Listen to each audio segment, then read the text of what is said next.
itu artinya menunjukkan, menampakkan. Misalnya ibu dikasih baju sama orang, ibu pakai apa ibu simpan? Bapak dikasih orang batik, bapak simpan atau bapak pakai? Untuk menunjukkan syukur rasa terima kasih, pakailah baju yang dikasih itu. Contohnya mana? Inilah batik yang sedang saya pakai. Ini mereknya Casio, dikasih orang. Mudah-mudahan yang mengasih ini diberikan Allah rezeki yang berlimpah. Nama tak boleh sebut, menjaga kode etik jurnalistik. Orang baik tak perlu disebut, takut riya, tapi catatan malaikat tidak akan pernah hilang insya Allah. Amin. Malam ini semuanya bersyukur, menunjukkan nikmat Allah. Dia masih hidup, dia masih bernyawa, dia masih beriman. Maka dia datang pada malam hari ini. Di tengah kesibukannya, Bapak Bupati Mandailing Natal, Ibu Ketua Penggerak PKK Mandailing Natal, Ibu Wakil Bupati Mandailing Natal, Bapak Kepala Kantor Kementerian Agama, Ketua Majelis Ulama Indonesia, Bapak Kajari, Bapak Kapolres, Bapak Dandim. Udah aku hafal tadi, hilang ya. Kalau kusebutkan semua ini sampai subuh baru selesai. Jadi supaya semuanya dapat, hadirin, hadirat, muslimin, muslimat, mukminin, mukminat yang belum kawin dan belum sunat. Semuanya dimuliakan Allah Subhanahu wa taala. Habis semuanya, habisnya tukang balon pun dapat semua itu. Masih adakah orang yang bernyawa di Mandailing Natal? Mana orang yang bernyawa itu? Nah, inilah dia semua datang. Masih adakah orang beriman di Mandailing Natal? Mana orangnya? Inilah dia datang. Jadi makna bersyukur adalah nampakkan nikmat Allah. Jangan hilangkan nikmat Allah. Nikmat suara, nampakkan suara yang diberikan Allah. Alhamdulillah, suaranya merdu bagaikan bulu perindu. Begitu dia bersuara tadi, Masya Allah. Laukana bainana al-habib. Tolong jangan kalian bandingkan. Tolong. Ladana al-qasi wal-qarib. Laukana bainana al-habib. Seandainya di antara kita ini ada Nabi Muhammad sallallahu alaihi wasallam, ladana al-qasi wal-qarib, maka orang yang jauh, orang yang dekat akan berkumpul karena rindu kepada Nabi Muhammad sallallahu alaihi wasallam. Itulah makna petikan syair yang dibacakan oleh ananda kita. Orangnya ganteng, suaranya pula enak. Ada orang diganteng, suaranya macam kambing ditarik. Ada pula orang ini suaranya bagus, orang yang tak ganteng. Ada yang lebih parah, sudah tak ganteng, suara tak enak. Mendengar ceramah saya kuncinya satu aja, jangan tersinggung. Karena beberapa orang dengar ceramah saya tersinggung, pulang meninggal. Saya mulai tausiah tadi jam 9. Nanti insya Allah ada waktunya saya akan pindah ke belakang. Jadi untuk sementara ini Bapak Ibu yang di belakang, anggap aja kalian sedang mendengar sandiwara radio. Orangnya tak nampak, suara saya jelas kan? Kalau iya bilang iya, kalau tidak bilang tidak. Jangan ada dusta di antara kita. Tolong abang-abang yang berdiri, kakak-kakak yang berdiri, kalian duduk. Ibu-ibu tuh dari tadi sore mereka belum makan malam karena bawaannya mau mengamuk aja tuh sekarang. Insya Allah. Bisa kita teruskan? Nikmat hidup, datang pengajian. Siap? Nikmat nyawa, datang sholat berjamaah. Siap? Nikmat suara, tunjukkan dengan sholawat. Siap? Tadi saya di rumah Pak Bupati. Dari mulai habis maghrib, saya dengar itu suara sholawat itu. Saya pikir flash disk. Rupanya orang. Di tempat lain kadang kita dengar suara mendayu-dayu jam 4 subuh. Sudah menggelegar suara di masjid. Assalatu wassalamu alaik. Begitu kita datang ke masjid, rupanya CD. Tak ada lagi manusia. Maka orang Mandailing Natal, dia tidak menunjukkan flash disknya, dia tak menunjukkan CD-nya, dia tunjukkan orangnya. Tapi suara yang dia lantunkan adalah lantunan pujian kepada Nabi Muhammad sallallahu alaihi wasallam. Ada juga anak-anak muda sekarang, suaranya bagus, tapi yang keluar dari mulutnya bukan sholawat. What can I do? What can I do itu artinya apa yang bisa membuat untuk kau? Itu serah kau lah. Ada pula lagu yang lebih parah lagi dinyanyikannya. No woman, no cry. No, tak ada.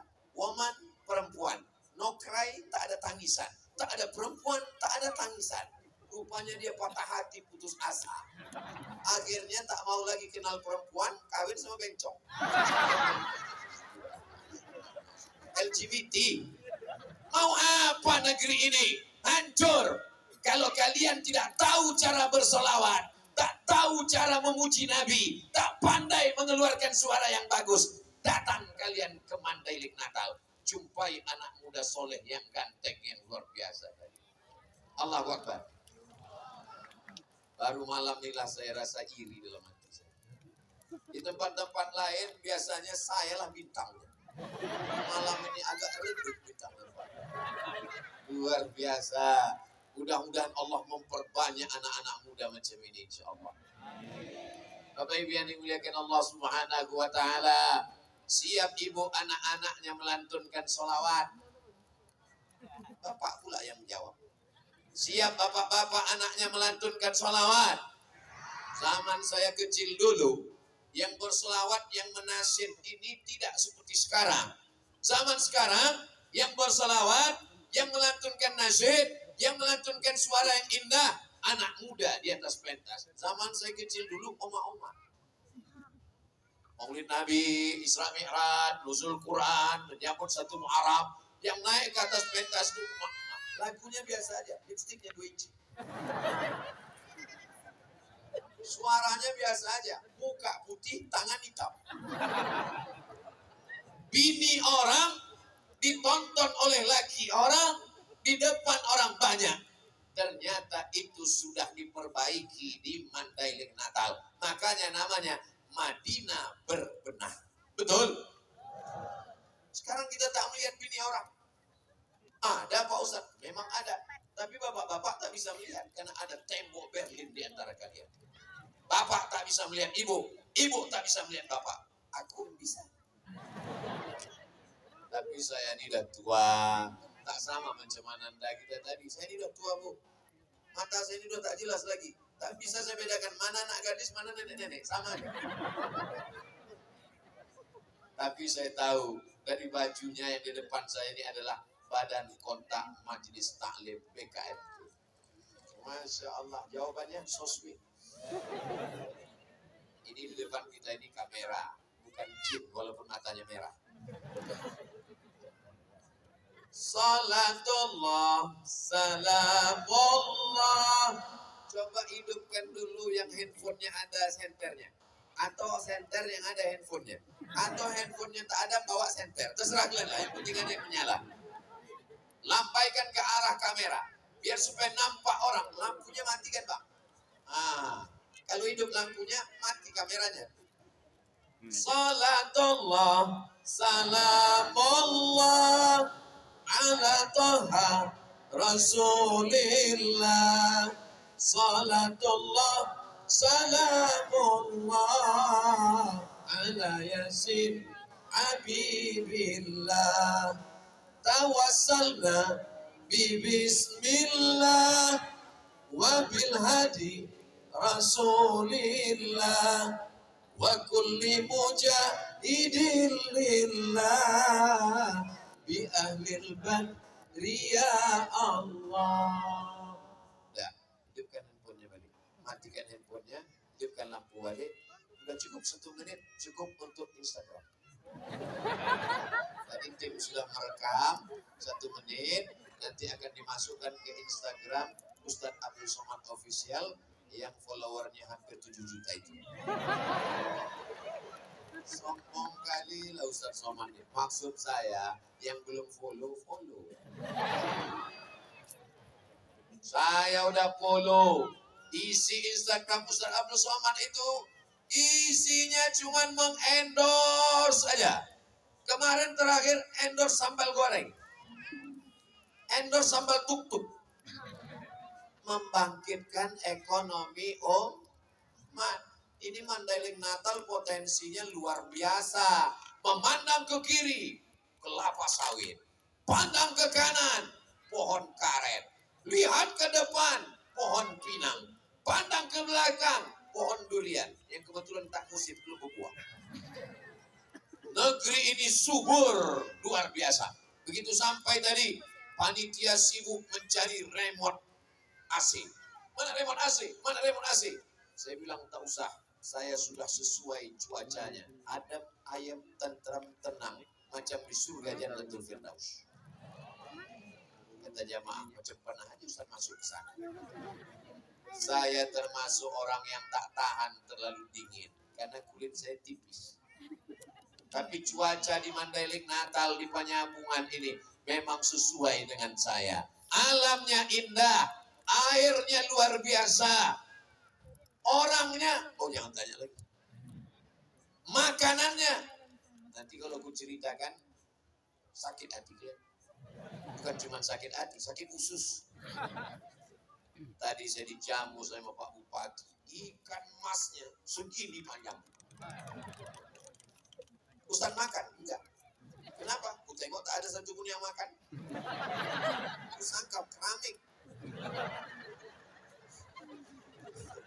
Kadang kita bertamu ke rumah orang, sudah mau kita ambil itu buah-buahan di atas meja, rupanya keramik.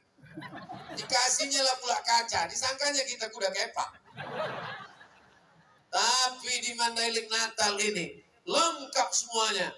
Makan makanan, buah-buahan, ada semua. Ada jeruk, ada apel, ada anggur. Padahal pohonnya tak kelihatan. Tapi buahnya ada. Kita bangkitkan ekonomi umat. Umat ini kalau ekonominya bangkit, dia semangat mendengar tausiah. Tapi kalau sudah rezekinya susah, belum makan, kena penyakit 6L. Lemah, letih, lesu, letoy, loyo, lunglai. Datang pula Ustaz itu ceritanya mati. Jamaah sekalian, pengajian kita malam ini judulnya Alam Barzakh. Habislah tamat riwayat. Nabi Muhammad itu orangnya miskin apa kaya? Anak-anak muda yang ganteng-ganteng yang luar biasa. Nabi Muhammad itu anak muda yang miskin apa kaya? Nabi Muhammad menikah dengan Khadijah umurnya berapa? 25 tahun. Maharnya berapa? 20 ekor onta. Kalian tak usah khawatir menjawab. Yang nggak tahu diam aja. Semua pertanyaan ini akan kujawab sendiri. Nabi Muhammad menikah dengan Khadijah umurnya berapa? 25 tahun. Maharnya berapa? 20 ekor onta. Satu ekor onta berapa? 50 juta lebih. Tapi karena kita udah lama kenal, 50 juta aja. Kali 20 ekor, 1 miliar. Mahar pernikahan. Aku tahu. Kalian yang akan menikah, jantungnya sudah mulai rusak harga mahar di Mandailing Natal ini. Perempuan yang paling bagus, aqalluha mahran, yang paling murah maharnya. Itulah perempuan yang paling bagus. Ini untuk mengimbangi jantung yang sudah mulai sesak napas. Perempuan yang paling bagus, yang paling murah maharnya. Siap ibu menikahkan anak ibu dengan mahar yang murah. Gelap masa depan kalian. Kita doakanlah malam ini, mudah-mudahan dimudahkan Allah Subhanahu wa Ta'ala. Saya cuma mau kasih tahu bahwa anak muda menikah 25 tahun, maharnya 1 miliar. Orang kaya, orang miskin? Kaya. Kenapa Ustaz Somad itu kalau ceramah lampunya mesti terang? Biar supaya muka saya nampak putih. Paham?